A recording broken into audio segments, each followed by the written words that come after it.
ஒரு வழியாக பார்த்தீங்கன்னா ஊருக்கு வந்தாச்சு. என் எனக்காக ஒரு பாட்டு பாட போகிறாள். பாடு மகளே, மகளே மூஞ்ச காட்டு பாடு. சொல். என்ன பாட்டு பாடுறேன்னு சொல்லிட்டு இப்படி உட்காந்துக்கிற? பாட்டு பாடு மகளே.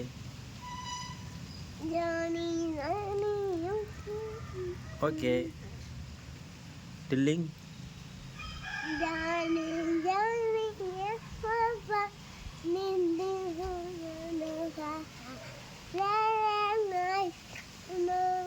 பாட்டு பாட சொன்னா அழுகுற.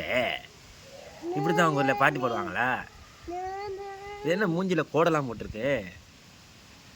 அத்தா எழுதுறதுக்கு பேனா வாங்கி கொடுத்தா மூஞ்சில எழுதி வச்சிருக்க. உன் வழகையை கெடுத்துட்டியே ஆசுமா. பாடு, அவ்வளோதானே பாட்டு. ஸ்கூலுக்கு போகிற, படிக்கிற, எல்லாம் தெரியும்னு சொன்ன. எதுவும் தெரியாதா? தெரியுமா தெரியாதா?